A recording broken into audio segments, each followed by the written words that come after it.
Bonjour à tous. Aujourd'hui, on continue notre revue des comptines aux détails historiques surprenants. Si vous n'avez pas vu la première vidéo, n'hésitez pas à aller la voir en cliquant sur le lien juste au-dessus de ma tête. Et merci à tous ceux qui l'ont déjà vu et partagé. On passe tout de suite au décryptage, et pendant le générique, n'hésitez pas à liker, commenter, partager sur les réseaux sociaux, ou même vous abonner à ma chaîne. Merci et à tout de suite.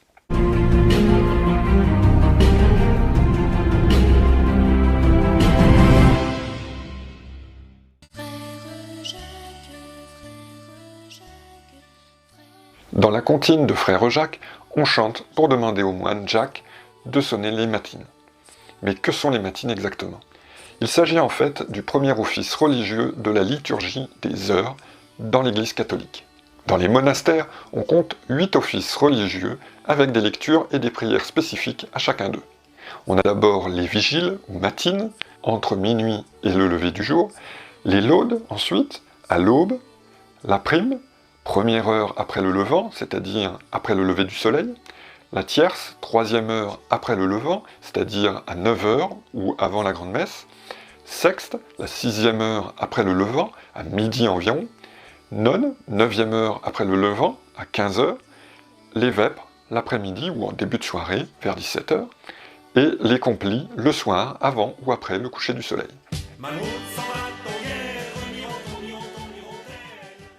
À la mort du roi Charles II d'Espagne, resté sans descendance, Louis XIV tente d'imposer son petit-fils Philippe. Les souverains européens s'y opposent. C'est la guerre de succession d'Espagne qui déchirera le continent de 1701 à 1714.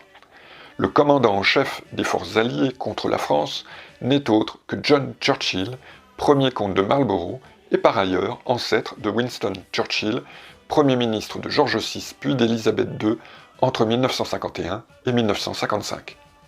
Au XVIIIe siècle, les Français détestent John Churchill, cet Anglais ambitieux, qui plus est, leur ennemi. En 1705, il s'installe dans le château de Menzberg, construit au XVe siècle au nord de la Moselle. C'est là que le comte de Marlborough rassemble ses hommes pour envahir la France par la vallée de la Moselle. Le château est aujourd'hui connu sous le nom de château de Malbrook. John Churchill, lui, recevra notamment les honneurs en étant blessé lors de la bataille de Malplaquet en 1709.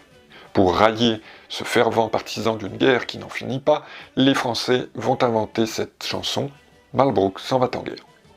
Dans celle-ci, plutôt que de blesser Churchill, le peuple va chanter qu'il se fait tuer. En 1781, Beaumarchais l'incorpore dans sa pièce Le mariage de Figaro. Le succès est immédiat, et d'autant plus que le roi Louis XVI va l'interdire. Même à la cour, la chanson fait un tabac. La nourrice du dauphin l'apprend au jeune garçon, ainsi qu'à la reine Marie-Antoinette, qui achève de la populariser auprès des courtisans, en la chantant notamment lors des soirées au Petit Trianon. Il pleut, bergère. La comptine Il pleut, bergère a été écrite pour l'opéra comique intitulé Laure et Pétrarque par Fabre d'Églantine. Après la prise de la Bastille en 1789, la chanson refait surface. La bergère qui doit se protéger de l'orage est assimilée à Marie-Antoinette qui aimait jouer aux bergères à Versailles. L'orage, lui, n'est autre que la Révolution qui menace la reine. La légende veut que Fabre d'Églantine a fredonné cette chanson en montant sur l'échafaud en 1794. Dansons la capucine, y a pas de pain chez nous.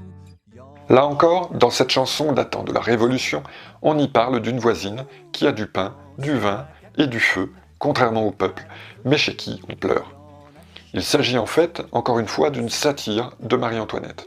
On se rappelle de cette réplique célèbre attribuée à la reine devant le peuple affamé. S'ils n'ont pas de pain, qu'ils mangent de la brioche. Comme dit la chanson, il n'y a pas de pain chez nous, il y en a chez la voisine. La chanson continue en soulignant qu'en revanche, c'est chez cette même voisine qu'on pleure avec la Révolution. Une manière détournée de chanter que l'argent, finalement, ne fait pas le bonheur.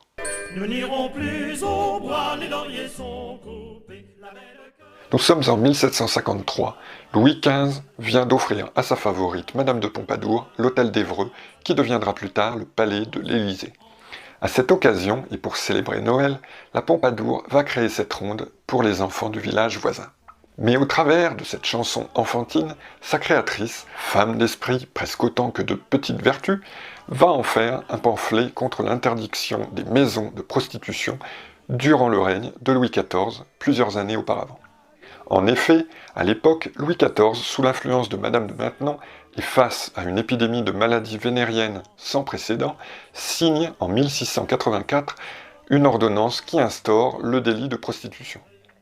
À l'époque, ces maisons dévouées au libertinage avaient une branche de laurier au-dessus de leur porte. On comprend alors mieux les paroles de la chanson « Nous n'irons plus au bois, les lauriers sont coupés » et on ne chantera sans doute plus de la même manière le refrain « Sautez, dansez, embrassez qui vous voudrez ». Cigale, ma cigale, allons, il faut chanter, car les lauriers du bois sont déjà repoussés. Entrez dans la danse, voyez comme on danse, sautez, dansez, embrassez qui vous voudrez.